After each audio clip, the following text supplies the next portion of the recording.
Okay, so I feel like I've got a bit of explaining to do. I mean, I don't feel like I've got to because you don't force me into stuff, so I know I don't have to do this, but I feel like,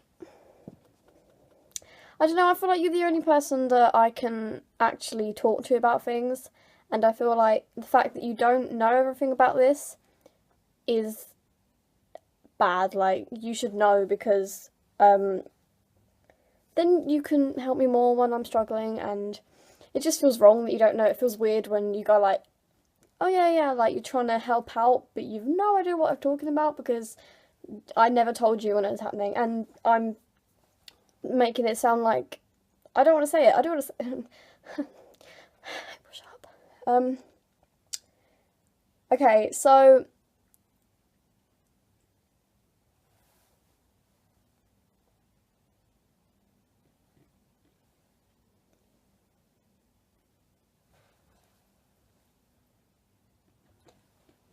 Hernando is on the wardrobe and he's licking himself and making noises and okay, right. So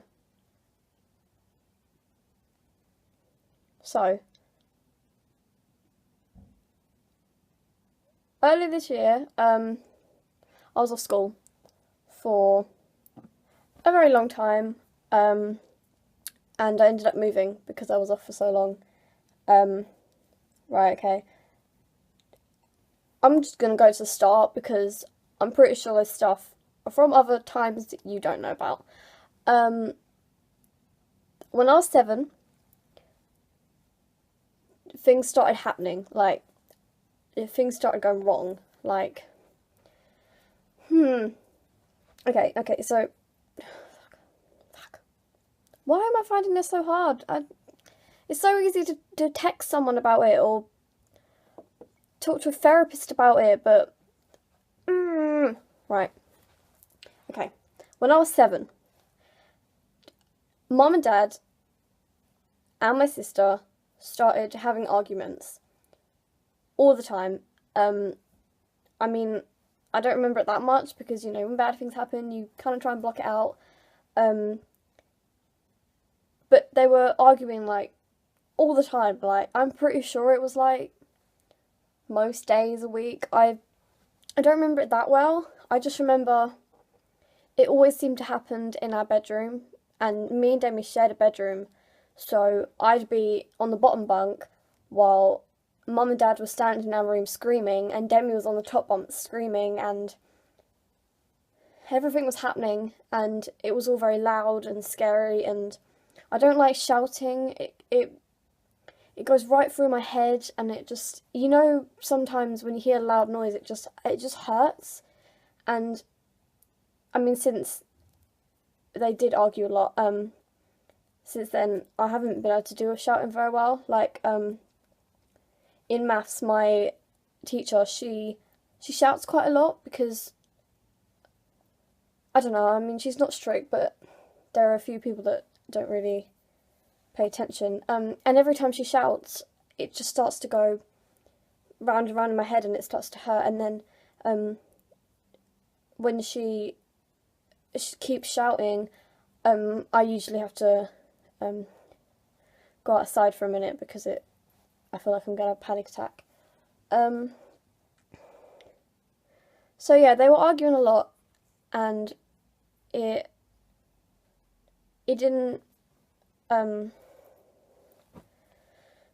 right, okay, so they were arguing a lot, and that was bad. That had a real effect on me, and I didn't realise that at the time. I didn't know that it was, like, hurting me so much. I didn't know that it was doing me so much bad, you know? And it was just constant, and it was just awful, and I felt like I had no one to talk to because, you know, you've got your main family members, your parents and your siblings, and it was them.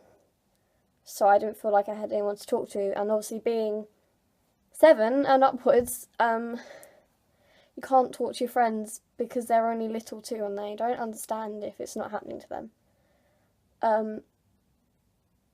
but there was a couple other people, and their parents had split up. Chloe and Ellie. I hope they don't mind me saying that. They will never see this, so it doesn't matter.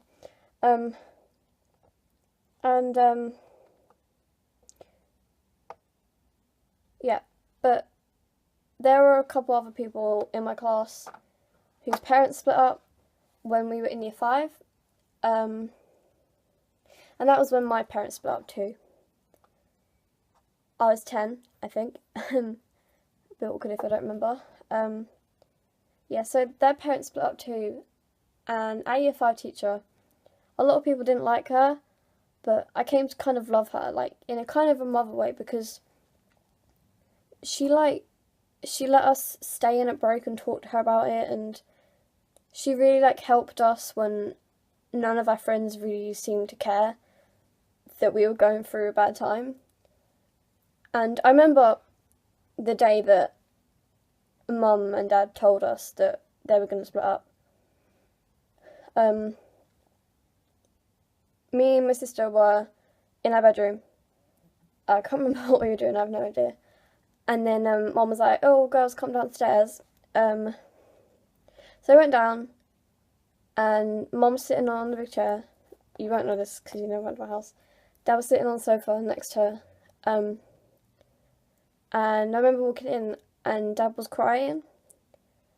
And never in my whole life had I ever seen my dad cry. And even now, I've only seen him cry twice, I think.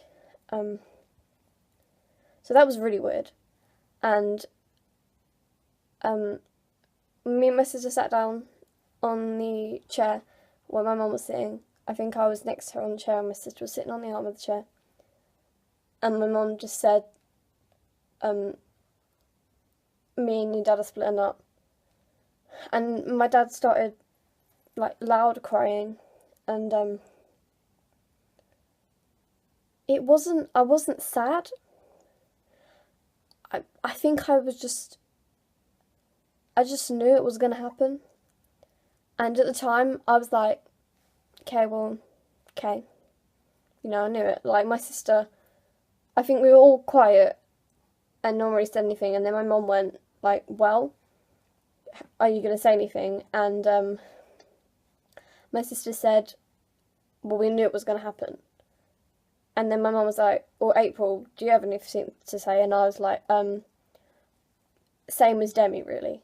And I remember that. I remember that exactly coming out my mouth. I remember me going, "Same as Demi, really." And I don't know, I think I was just so shocked, but also I just knew, and I didn't want to be sad, I guess, because it was good. Ultimately, at the time, it was a good thing. It made sense because they were arguing so much, and Dad was a very angry person at the time. He had really bad anger issues. So did my sister. She still does. I mean, let's be honest. And my mum has quite bad anger too. Like, she completely denies it constantly. You know how I feel about my mum denying things. She thinks she's a perfect ray of sunshine. She never gets angry, but she does, trust me.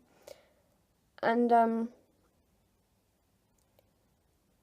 yeah, at the time I just put this wall up, and I told everyone that it made sense. I'm fine. It's totally cool. Like, that makes sense. Like, I'm actually happy, you know.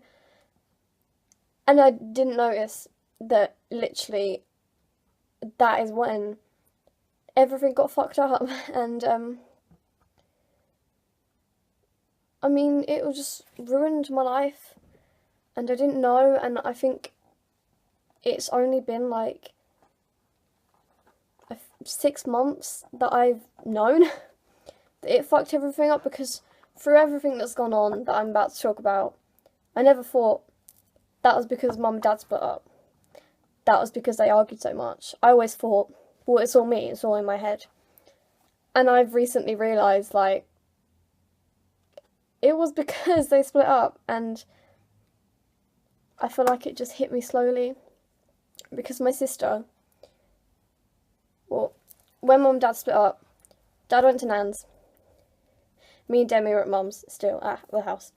And then something happened, a few months later, I think it was about 3 months after they split up, my sister was 13, and that's a year younger than me now, and she was still arguing with mum, and then they had an argument, and my sister walked out, and she went to my nan's, to my dad, and then from then on she lived with dad, and she lived with dad for I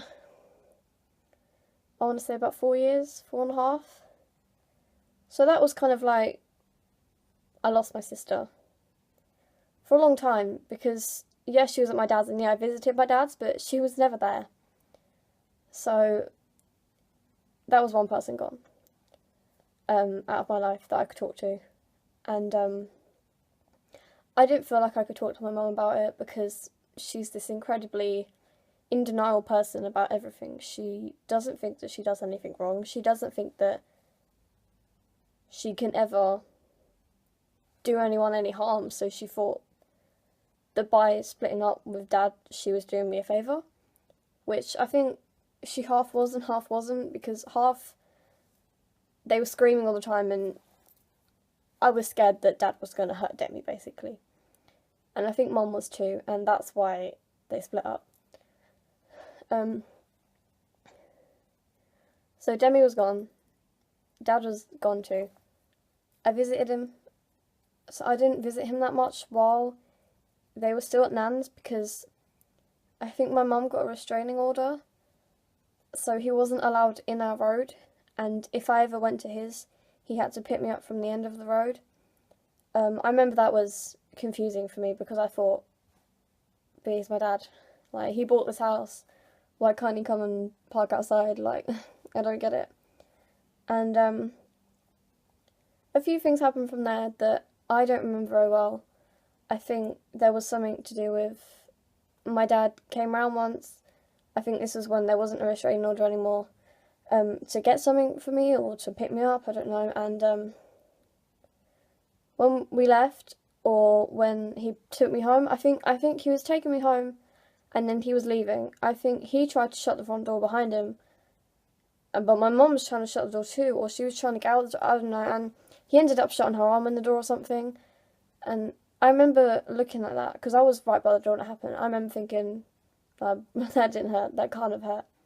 But it kind of spiraled out of control. My mum was like, oh, he's attacking me, you know, and I never believed that. I saw what happened, and I don't think he attacked her. I don't think he'd ever do that. I don't think he would do that in front of me either, because I was 10.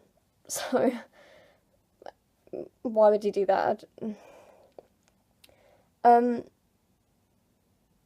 So pretty much after that, it wasn't like everyone else. I mean, obviously I knew a lot of people whose parents had split up, because by then parents were starting to split up, you know, they've been together for a while, so some people split up.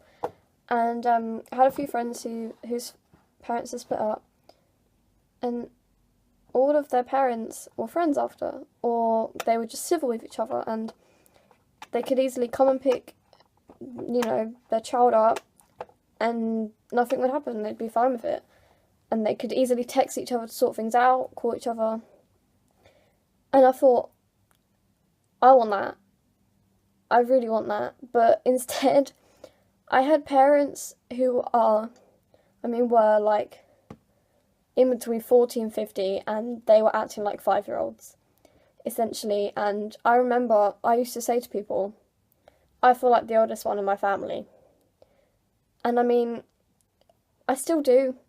I still feel like the oldest one, because the three of them, Mum, Dad and Demi, even my grandma as well, they act like children playing this game against each other, trying to be the best one. And it's just, it doesn't make anything easier for me, because I'm trying to do things. I'm trying to just visit my dad for a weekend, and it turns into this big thing. Or I'm trying to get some money for a new school bag because it's broken, and it's turned into this massive thing where no one's got money. Everyone's giving money. No one's got any money for me. No one's got any time for me, because they're all too busy arguing with each other, belittling each other, bitching about each other behind their backs, all to me. Every time they bitch about each other, it's all to me. And I have to listen to it. I have my sister talking about my mum and dad bad things to me. And then I've got my dad saying bad things about my mum to me. I've got my mum saying bad things about my dad to me. I've got mum and dad saying bad things about Demi. I've got grandma saying bad things about my dad and Demi. And it's just, I'm 14. I don't want to have to deal with that. I'm 14 years old, and most people I know just go home and they just do homework and they just go to bed, and then if their parents split up, they just go to the other parent on the weekend, and if their school bag breaks, then one of their parents will give them money for a school bag. Usually the one they live with, or if it's a particularly expensive bag, then their parents will split the money in half. But no, I have a broken school bag and no one can buy me one. I mean, what is a school bag, right? A pretty standard school bag where I live is £30. That's not much for my parents. It really isn't that much, but they all pretend that they're poor, and I know they're not. I'm not stupid. I'm 14 years old. I went to a grammar school. May not be at one now, but I went to 2 grammar schools. I do good on my tests. I know stuff, and I'm not stupid. I know that they earn enough money to buy me a fucking school bag, like £30, and I never ask for stuff. I hardly ever ask for stuff. I'm not the kind of person who asks people for money. I do not like asking people for money, and yet £30. No one can spare £30. They could even split it 15-15, or maybe 10 each. Maybe my grandma could pay 10 as well. But no, because they're too busy just at each other's throats. And it's not even like they're with each other and they're fighting. They do it through texting, they do it through calling, they do it through each other, they do it through me. And it's just like, I don't want to know. I don't want this to be happening. I think I got a bit off track. So when I was 11, no, okay, I was 11, right, okay, when I was 11, obviously, I was in year 6, and me and Mum had to move house, because the house we were in, it was quite a big house. It was a 3-bedroom house, and it had a big living room, an extension, a massive garage and everything, quite a big garden, and it was in quite a towny area, so it was quite a lot of money, and we had to sell it because no one can afford those bills and stuff when there's only 2 of you, and only one of them earns money, right? So we were like, okay, we've got to move. And Mum was like, well, we've got a big house, we'll sell the big house, we'll get enough money to go and buy a smaller house, and obviously your dad's going to have to get some of the money because he bought the house. He built the house, like, built on the house. It was quite an ugly house, he made it nice. So he's going to get some of the money, obviously, because it's a shared house. And they paid off the mortgage, I think. But no. It's never that easy. With them, it's never that easy. So, basically, I don't really understand this bit because they wouldn't tell me much about it. But what I've kind of grasped is that Mum was trying to sell the house, but they were both back and forth. Dad wasn't letting her sell it, Mum wasn't letting anything happen. Dad kept stopping things from happening, so we ended up getting hardly any money for it. Like, almost nothing. So we couldn't buy a house, we couldn't even rent one. We still can't. It's been 4 years and we still can't buy a house. We can't even rent a flat somewhere. So, we're at Grandma's house. And I don't like it, obviously. I don't like this house. It's tiny, and it's hot and cramped, and it's not in a, like, very central area, so I can't really get to places very well. there's like a bus stop, but it doesn't go anywhere really. The train station's really far away. I can't really walk there, it's too far.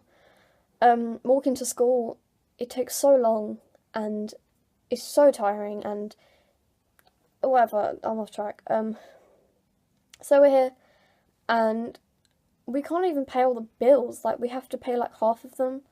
I think, like, water and electricity, and then Grandma pays other stuff. I don't know, I'm not going to get into that. So we don't have much money, right, to buy a house. But my problem with that is, I don't know what goes on the money side of things, really, because my mum's got quite a good job. She works at a private school as a PA to the head teacher, and I'm pretty sure that that's not a underpaid job. From my knowledge of jobs and how much you get from them, I'm pretty sure she gets a decent amount, at least. So I don't understand why we can't get a tiny little flat somewhere so Grandma can have her house back. Because I think that she's lying. I think she always seems to be able to spend a lot of money on herself and how she looks and things like that, but she never seems to be able to spend money on me or a house or a flat. So I don't really know what to do about that, because obviously if I say to her, I don't believe you about this, she'll just deny it. You know, she's in denial. That's my mum. Yeah, okay, so I'm 11 years old, I've moved house, I've moved very far away from my primary school, so we're driving up and down every morning, every night, for an hour to get to school, right? And then I start year 7, and I go to Bexley Grammar, same school as you.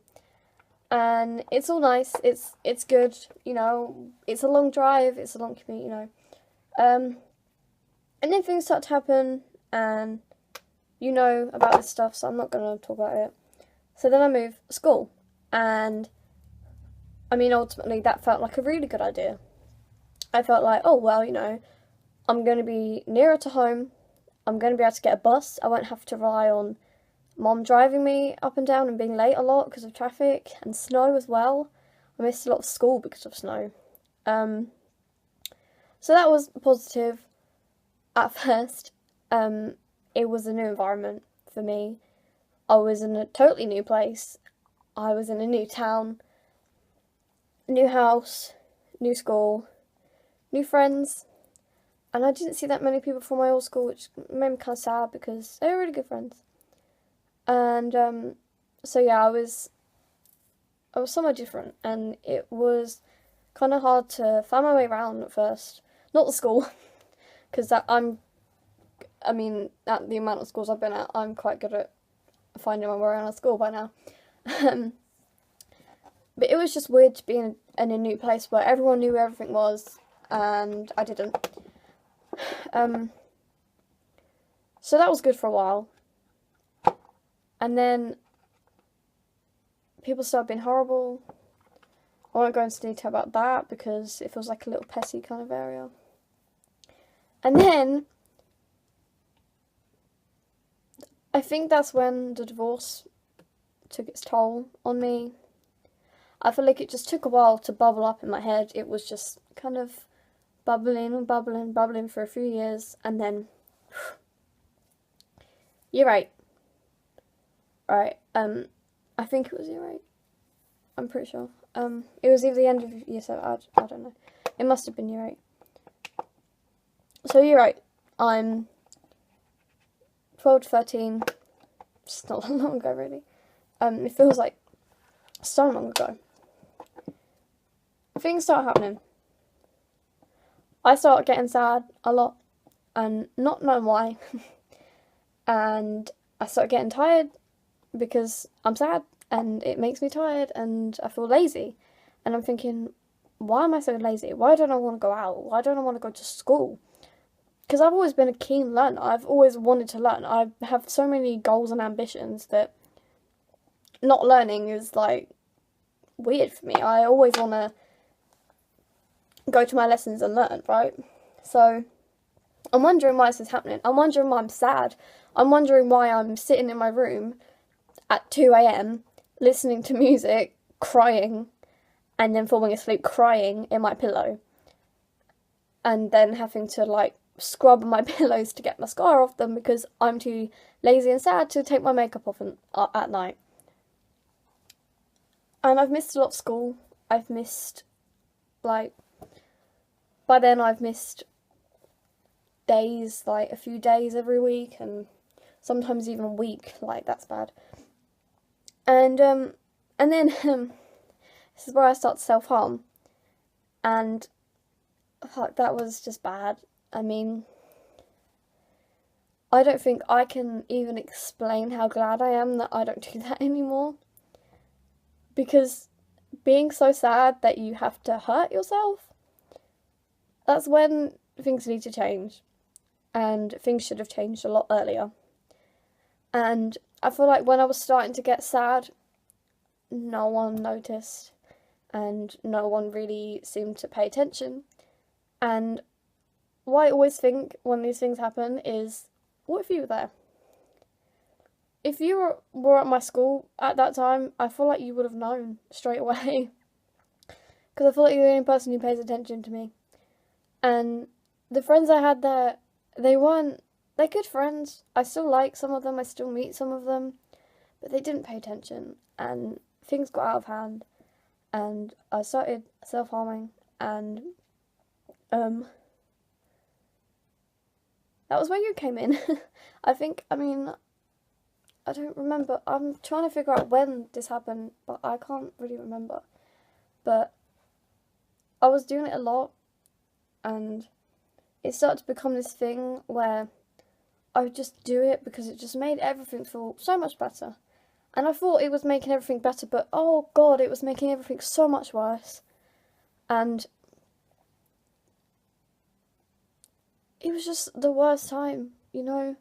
I was so sad, I was crying all the time, and I didn't even know why I was crying, and everything felt so bad. Every time I was sad and I felt like I wanted to cut, I just didn't know why I was doing it, and I was trying to think of reasons why I was doing it. So everything seemed so bad because everything seemed like it was a reason to be depressed and just so sad, and that was when everything just started to seem pointless. I just thought everything was just useless. It wasn't going to help me in the future. What's the point in learning, right? What's that going to do? What's the point in getting up? Being asleep is much better. What's the point in going downstairs to eat? Being in bed is so much better. What's the point in going outside for a walk? Who needs fresh air, right? I'll just put the fan on. And then, then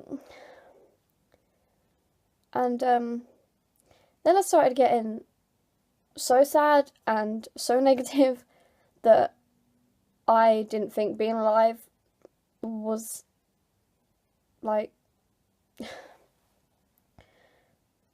I got so sad and I was self-harming so much and everything felt so pointless that at some point being alive felt pointless.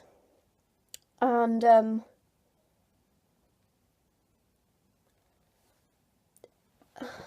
hell, why is it so hard?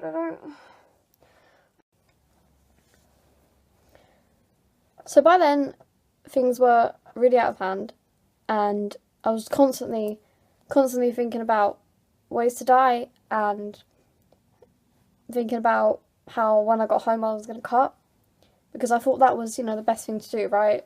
Because it made everything feel better, but it didn't. I just thought it did.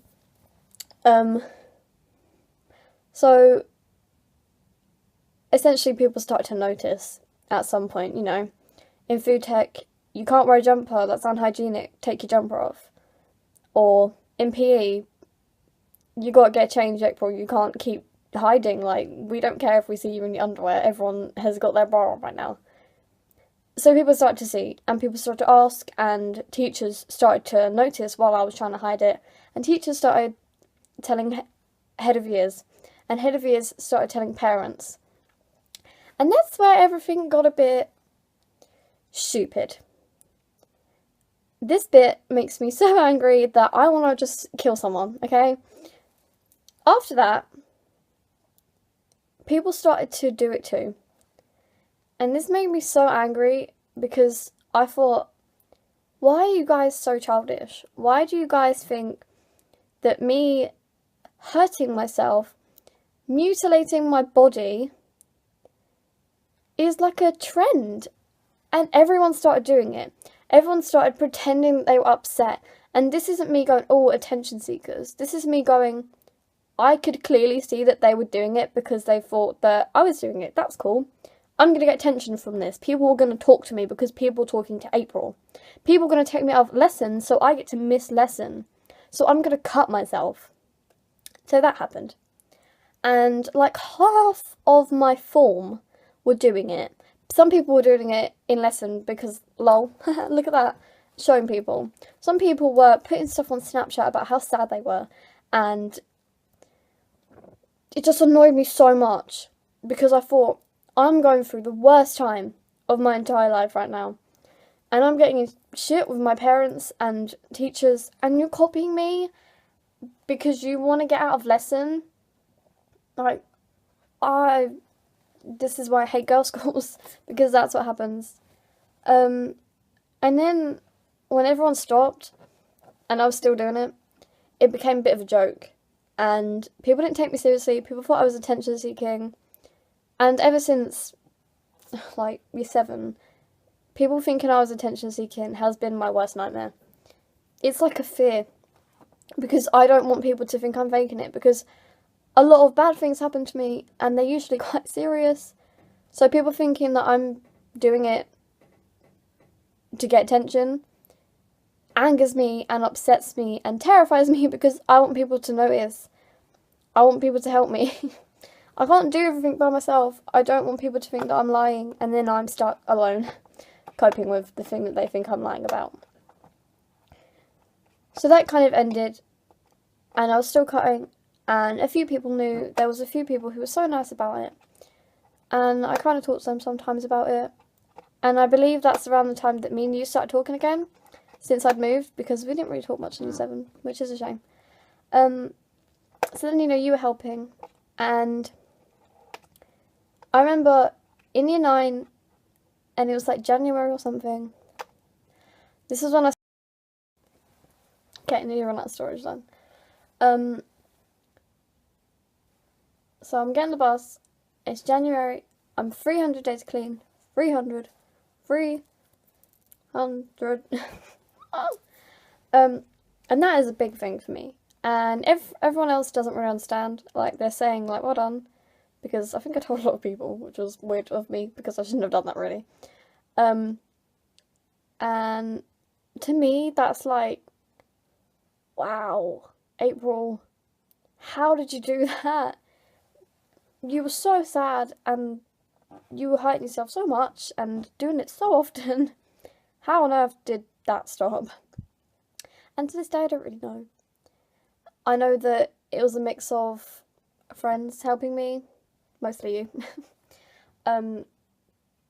A little bit of counselling, which didn't work very well. You know what, actually, I don't think I had a counsellor while I was self-harming. No, I didn't. So, it was all me and my friends, basically. And I now know that I helped myself through it. Like, I think one day, I just said to myself, just stop. And that was it. I told myself, you're going to stop because you don't have an urge to do it. You just do it because you think it feels good. And it doesn't. It stings and you bleed and you have to clean up afterwards and you have to hide your arms. You can't go out in little tops and look pretty. You have to wear bracelets over your arm because you're trying to hide your cuts. People ask you questions. People think you're lying. People don't understand. Parents don't understand particularly. People think you're crazy. and you are a bit crazy because you're hurting yourself. You shouldn't be doing that. You will stop. So literally, I just said to myself, that's it, no more. And I didn't do it. I think I may have done it like once or twice afterwards, months afterwards. And I remember those 2 times I did it and I thought, that did nothing. I don't feel better, I feel worse because now my arm stings. And now I've got to go and wash the blood off because that is gross. And people are going to think, she's gone weird again. And that was it. It stopped. And I haven't done it since. And look, nice clean arms. Lovely, jubbly. What the? Wait. I've actually got a cut on my arm. That's appropriate. No, it's not from that, you know. And I mean, yeah, that stopped. But everything else didn't stop. And I remember, I think it was like a few months before that, the anxiety started. Let's just breathe that in for a second. I've always been a little bit, no, that's a lie, right, okay? When I was a child in primary school, I was a very, very happy kid. I was very happy, I was very loud, I was very lively. I liked people, I liked making friends, I liked talking to children and adults. I got on well with people. And then, my parents split up. And everything started to be scary. I didn't want to go to the counter by myself and buy that chocolate bar. People are going to look at me. People are going to think I'm weird. And that's where it all started. And here I am today. I can't get on a bus. Yeah. Okay.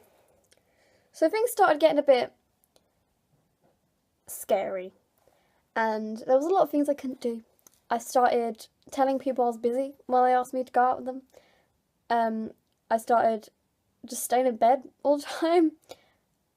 Spent the summer holidays by myself, in bed, eating chocolate, on my laptop, on Instagram and stuff. And, I mean, I want to say that anxiety is the worst thing that's happened to me, but I think it's on the same level as the depression and self-harm. It's just happening right now. And me standing here, talking about everything, is probably the scariest thing I've ever done. And anxiety is so bad. So bad. There's so many things that you can't do. And I just wish that I could just walk to school, or no, even better, I wish I could get on a bus and go to school on time and not be tired from walking.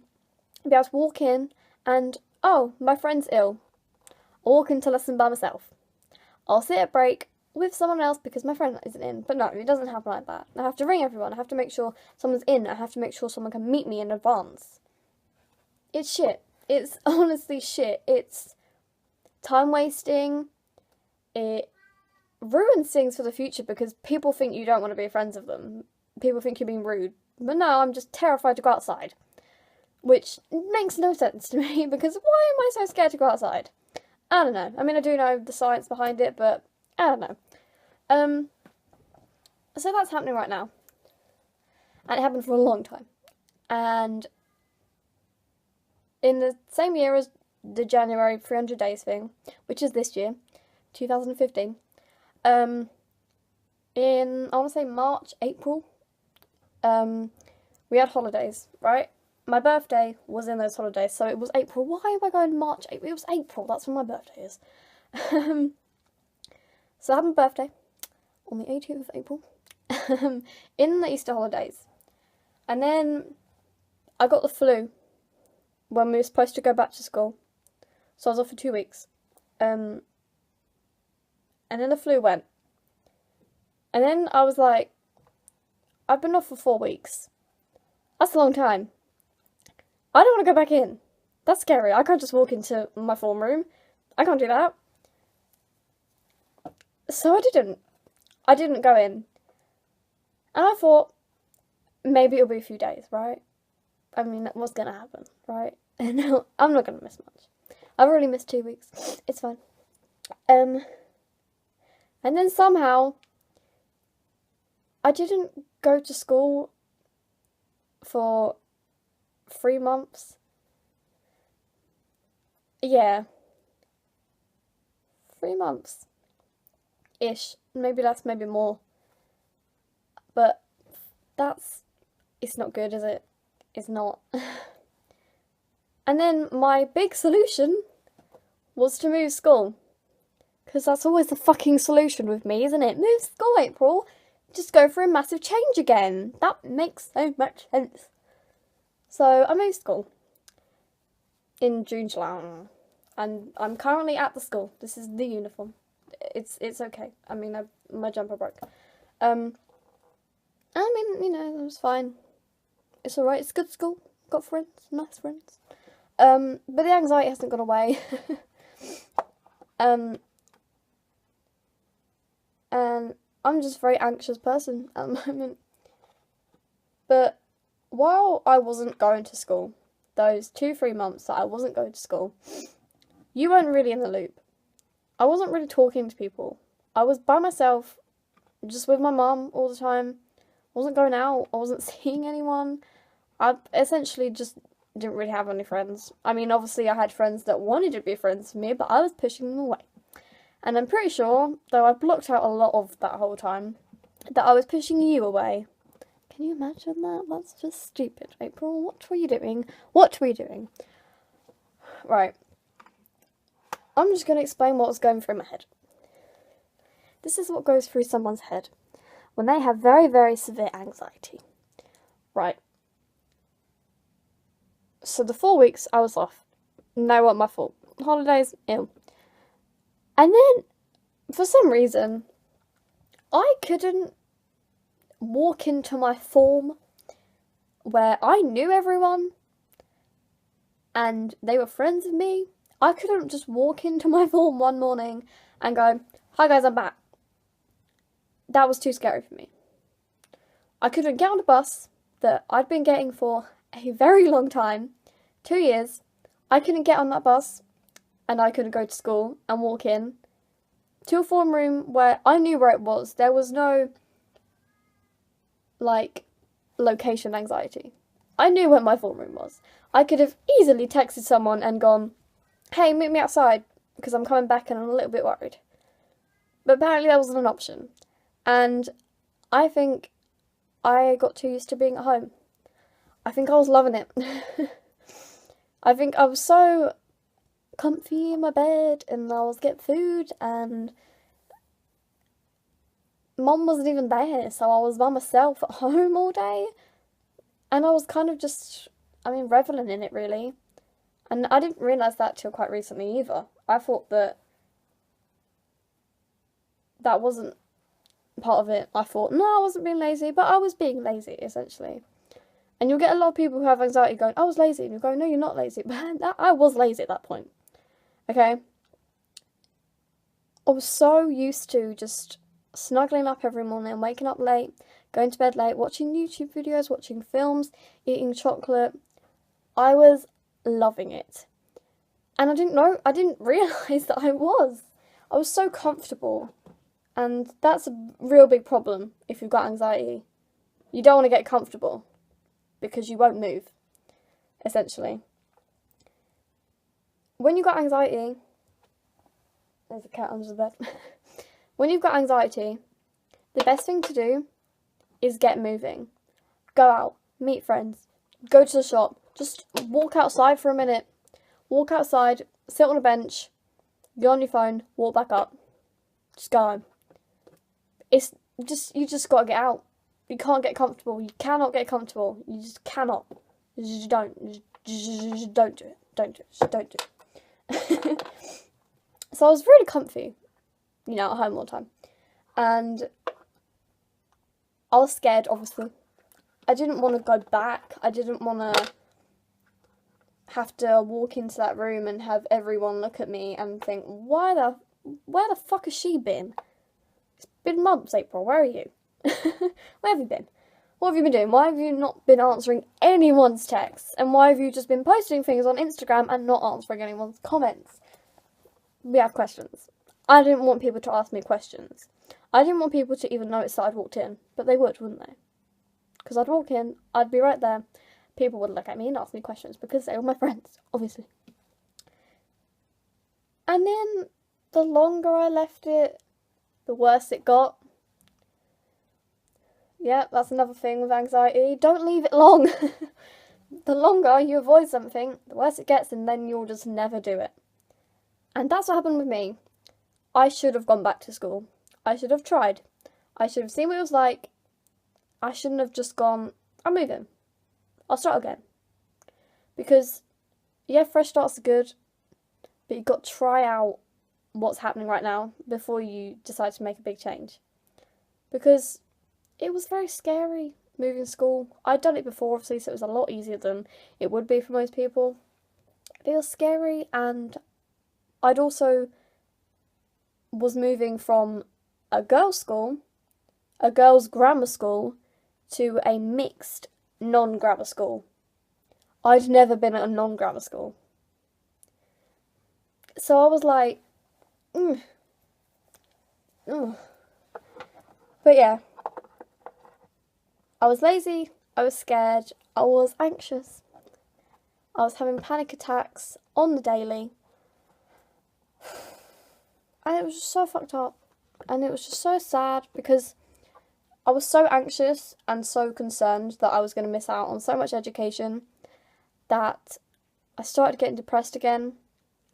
And I started just being so sad and crying again, sitting in my room late at night, crying, listening to music, in the dark, mascara, you know, the whole deal.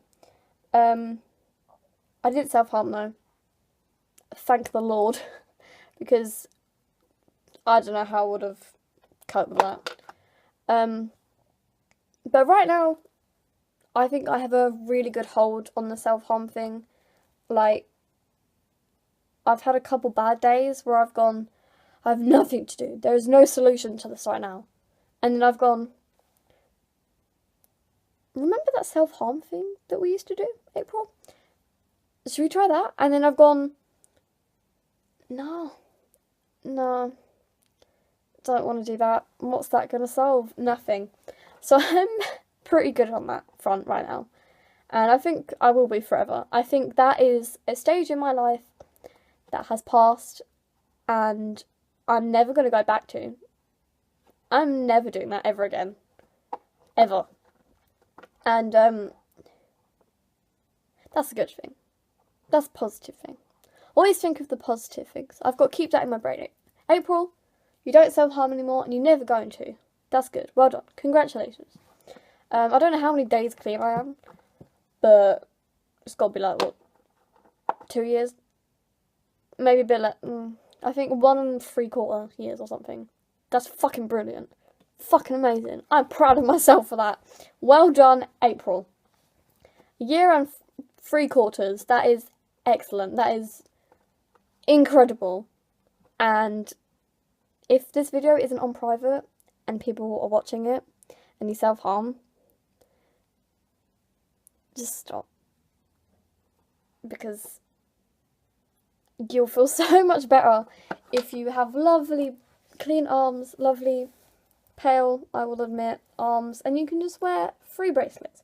Just 3, and the rest of your arm is clean and nice, except for the little scratch, which I have no idea where it came from. I'm going to cut that bit out. April, cut that bit out. Editing, April, cut it out. Cool. 15, 30, yeah, cool. Okay, shit, where was I? Oh my god, where was I? What a track.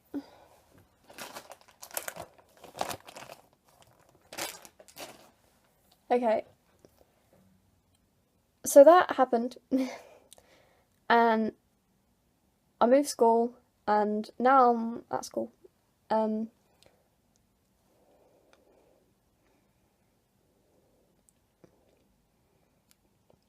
And since going back, I've had a few rough patches, and I have had some days where I've not gone in, because I felt anxious or sad and tired, and that's not good. That's not good. Like, try so hard not to miss school. Just try. Just don't do it. Because being off school, in the long run, fucks everything up, basically. I've missed a lot of school, and I am a hard-working person. So the fact that I've missed out on a lot of my education, very important education, may I add, because I'm doing my GCSEs soon. The fact that I've missed some of that, and I've now got to catch up all by myself, I figure that all out by myself when it's difficult stuff. That is scary, and I regret it so much. I really, really, really regret it, because I didn't need that time off. I mean, I tell people that I feel ill, but really I'm just tired and sad and lonely and scared to walk in. Scared to walk to school. Which is just stupid, really. I mean, it's just stupid.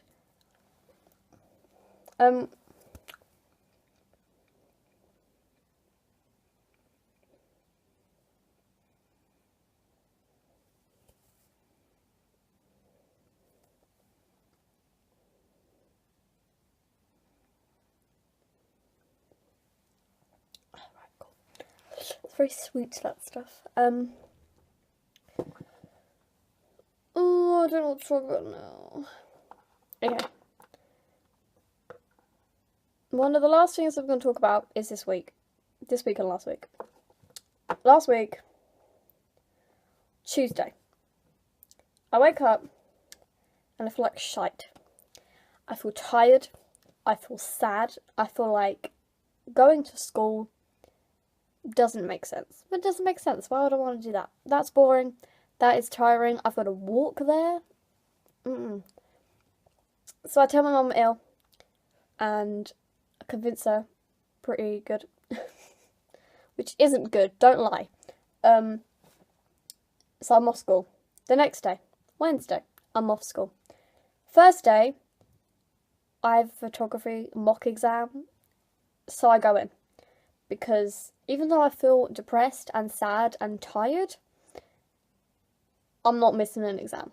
That's what the limit is.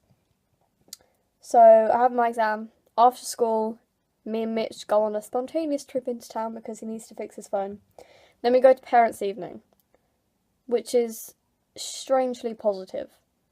My mum didn't think it was positive, but she doesn't understand what goes on, really. It was very good. I was very proud of myself. I feel like if I had normal parents, I would have got some money.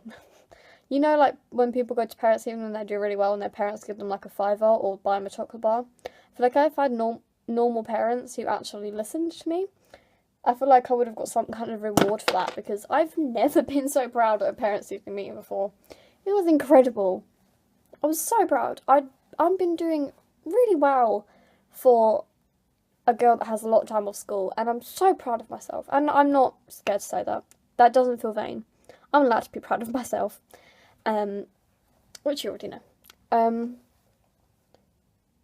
So then, Thursday, I'm at school, right, yeah? And then Friday happens. And I actually feel ill that day, but I also feel depressed and stuff. So when I told you I felt ill, I wasn't lying. Cool. So Friday I have off after lots of arguments with my mum, because she seemed to think that because she was off ill, I pretended to be ill or whatever because I wanted to annoy her. Spot the logic. You can't. It's impossible, right? It doesn't make sense. Just trying to make this not turn into a rant about my mum, but it may. No, but I'm not going to, because, I've been talking for a long, long time.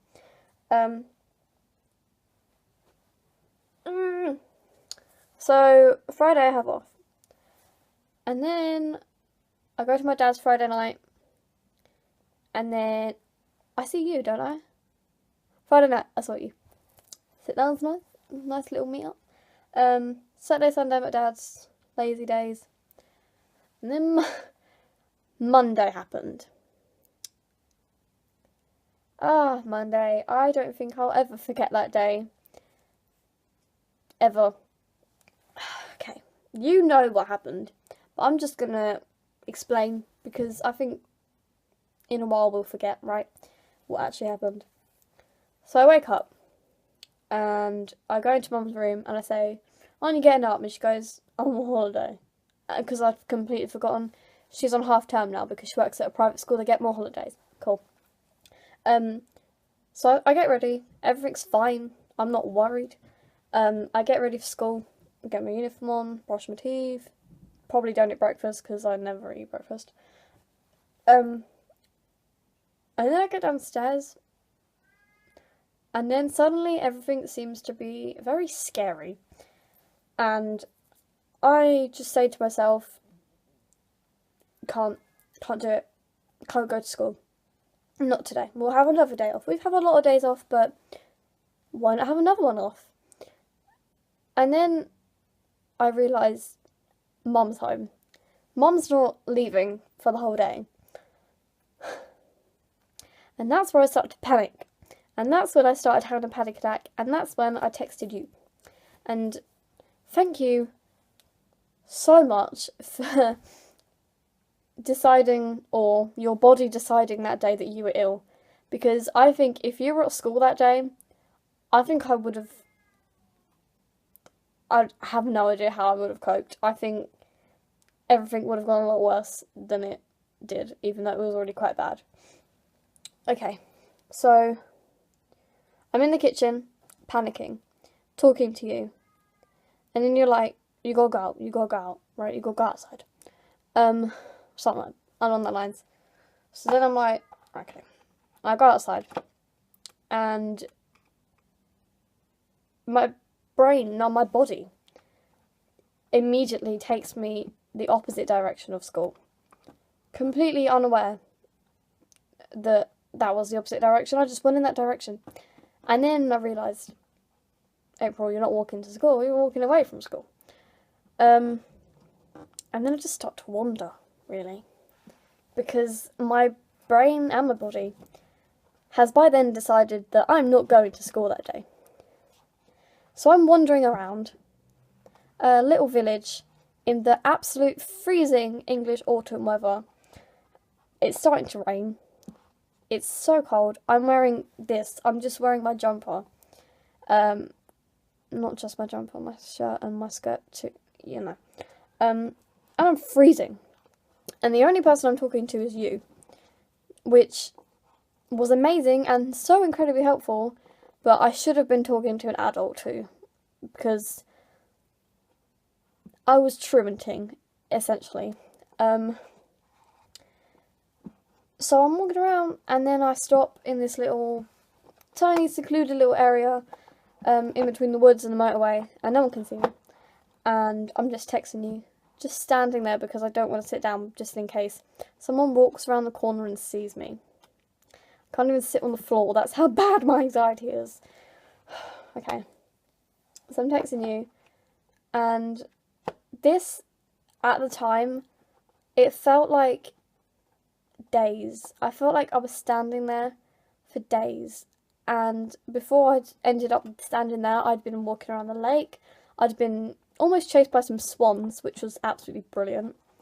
And then I ended up there, and it just felt like so long, and it just kept, I was so cold. My hands were cold. It was starting to hurt when I was typing on my phone. My feet were hurting. The tights weren't helping anymore. My legs were cold. Everything was just freezing. My face was obviously so red by then. And then, after what felt like years and years, I was like, I gotta go home. So I'm walking home, and I think you said text her, like, text that you're coming home, and I was like, yeah, okay. So I'm like 2 meters away from the house, right? And I text her, I'm coming back. And she texts back, why? Texts back, why? And then I go into the house, let myself in, and she's just sitting there. And I thought, why is she being so quiet? This is weird. I've just come back. I'm supposed to be at school. Why is she so quiet? Right? And And then it just kicked off, really. And she just went crazy. And she was just screaming and screaming and shouting and getting angry at me. And it just blew out of proportion, really. Because I think if I had parents who, when they saw that their daughter had anxiety, not feels anxious sometimes, has anxiety, I'm just going to put emphasis on that, because it's an actual, like, mental health issue.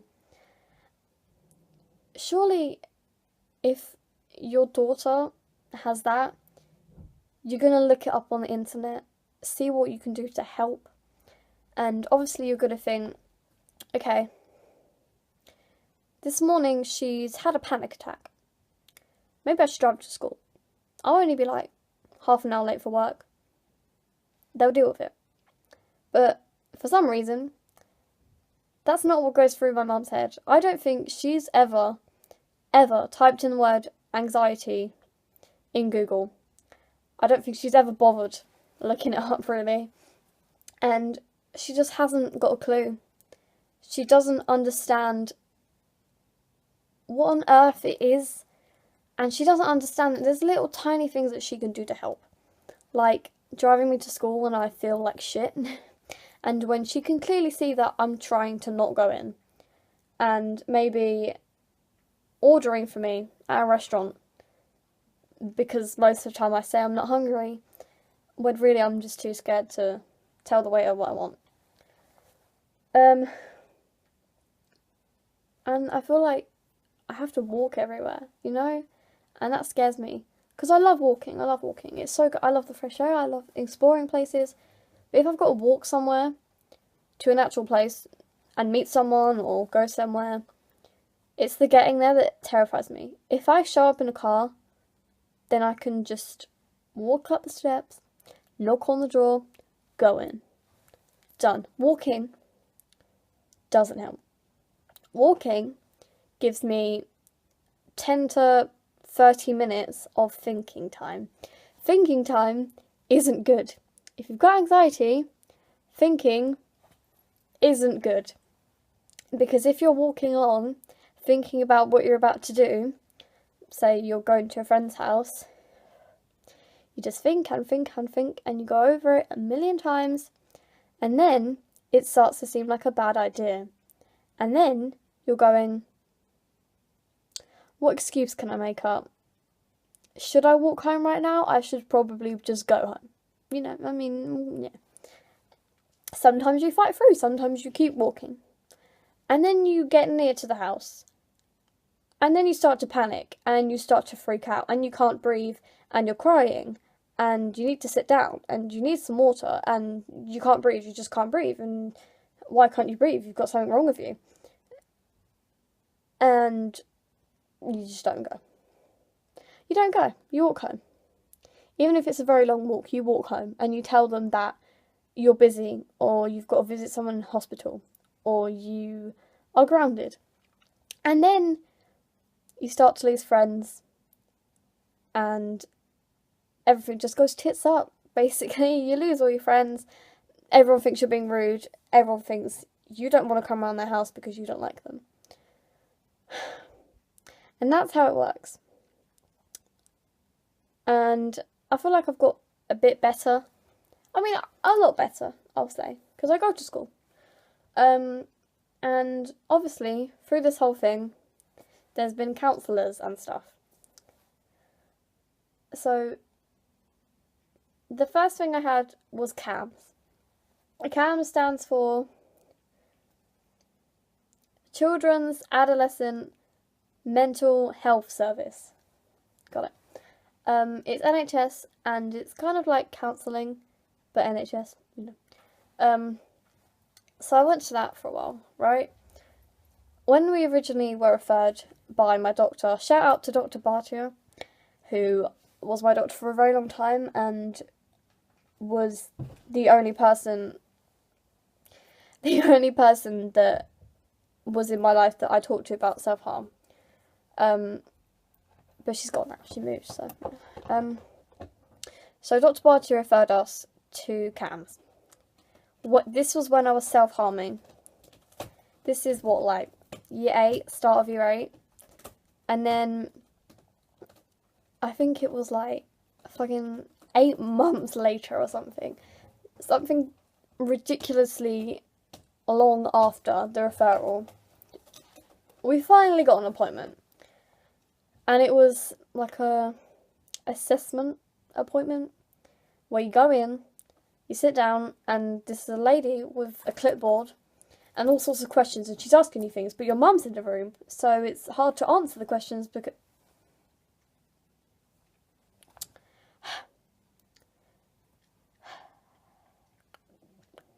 Just gonna... You know? So, it was an assessment appointment. And you're in this room with a lady with a clipboard, and she's got loads of questions for you, and she's asking you all the questions, and you've got to answer all the questions, because why can't you answer the questions? You know, and who cares if your mum is in the room and you're too uncomfortable to answer them, right? The lady's going to force you to answer the questions, which is amazing. It was brilliant. It was a great experience.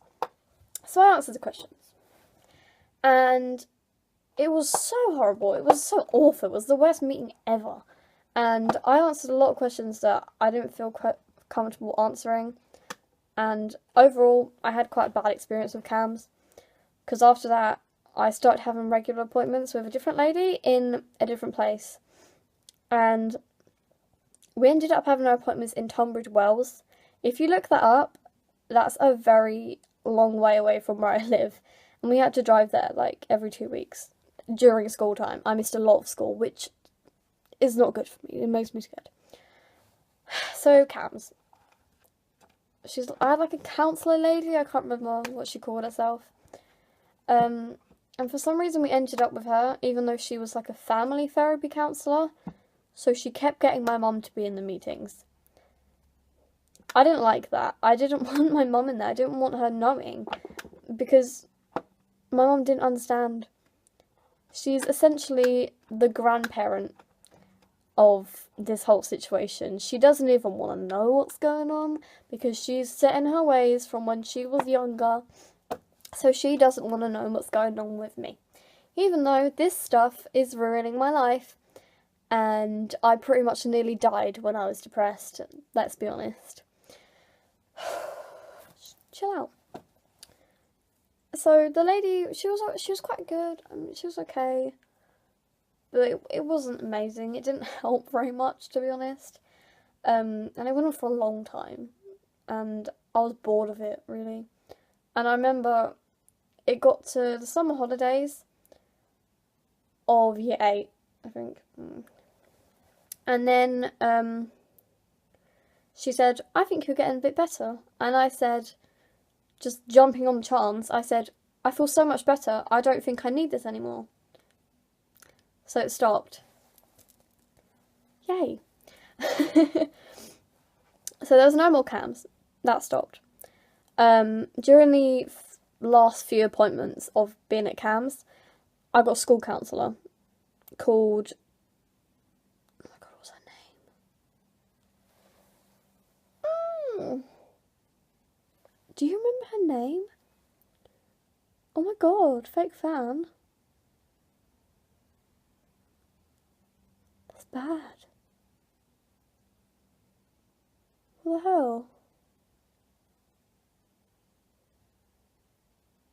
I'm shocked at myself. Oh my god, I've got to know. If I remember her name, I'll tell you, because, whoa, god, I cannot believe I just did that. Because I called her by her name and everything. I don't... Bloody hell. Okay, so I had this school counsellor.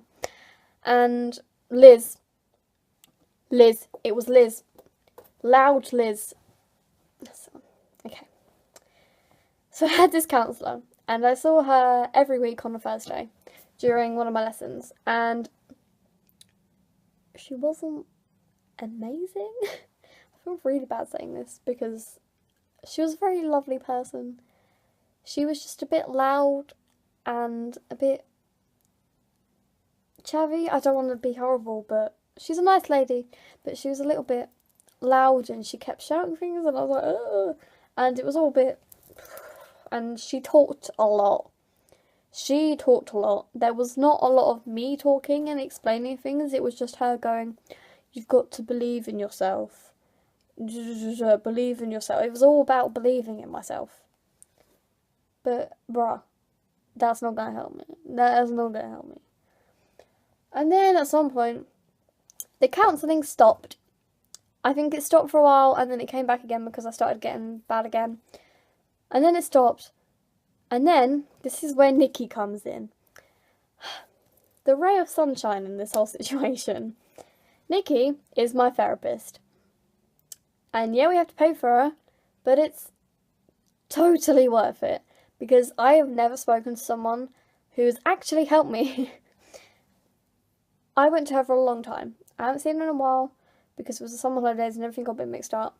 But during the time I was off, I think I had one appointment with her while I was still at my old school. So that was that appointment, and then I was off. And the whole time I was off, I had appointments with her every Friday at 2:30. And she helped me so much because I'd go to her house, she'd give me a bit of water, usually a chocolate bar, which I loved. And she just got it right. She was trained.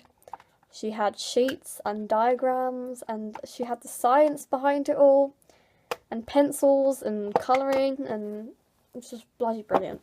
She was what I was looking for, because when you see on TV people having a therapist, they've got sheets and they've got diagrams, and they know what's going on, and they're doing activities. And finally I found someone who didn't just want to talk about believing in yourself and getting on with your mum.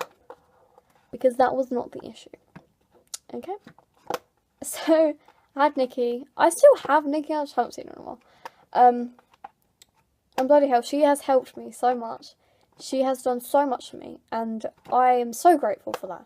And she's never going to see this. But I'm so, so grateful. Because, honestly, I don't know, I might still be off school. I might still technically go to my old school, but not be in. I could have had half a year off by now. More than that, maybe. Maths. She's just given me techniques, and we've done activities, and I've got a big book. I'm gonna go get the big book. Right. Get in the book.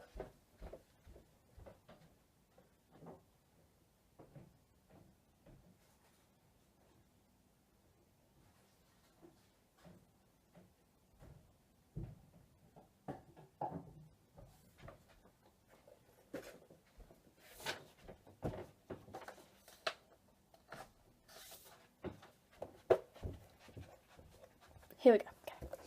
I have this folder, right? This folder contains the book. Okay? Because, don't tell anyone, but I didn't want to buy the book, so I just printed the whole thing out. You know, went to my mum's work with a big industrial school printer and printed the whole book out. So, I've got the folder, and it's got so much stuff in it. And we do all of the activities. It's like, it's 180 pages long. I love paper. I love pens. I love writing things. That is how I cope, okay? You know this by now, because I want to be an author when I'm older. I'm technically an author right now. That's how I like to introduce myself. I think I just got into a bit of a weird rant there, didn't I? Anyway. So, Nikki. She helped. She's helped. She's helping. I've got an appointment with her on Friday, actually. I haven't seen her in, like, 2 months. Which is like, it's too long. I feel like I need her because of all the time I've had off. But yeah, it's just, if you're going through stuff, maybe you, Lauren, maybe, I don't know. You might be watching this, like, in a year, just to recap. And if I don't put this on private and someone has randomly come across it, which they won't, because let's be honest, if you're struggling with stuff, talk to a therapist. a counsellor or a therapist or something. Usually not a school counsellor, because from what I've heard from lots and lots and lots of people and TV shows, they're just rubbish, really. They're just absolute rubbish. Don't understand. And if you tell them a secret, they go, yeah, it's confidential, can't tell anyone. And then they tell your teachers and your parents. Find someone you can trust.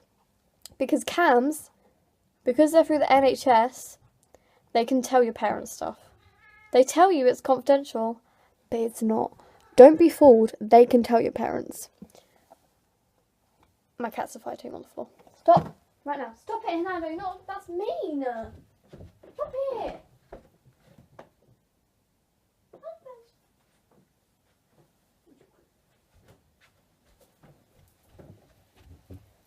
I'm back. Okay. Okay.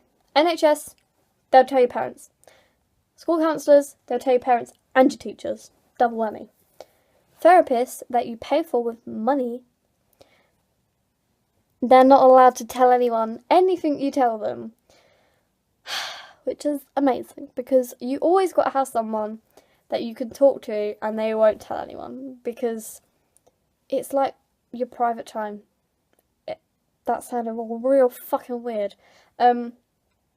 It's confidential, and it's against the law for her to tell my mum anything I say, which is just bloody brilliant, really, because what if I tell her something that's really quite difficult for me to say? I don't want people to know that.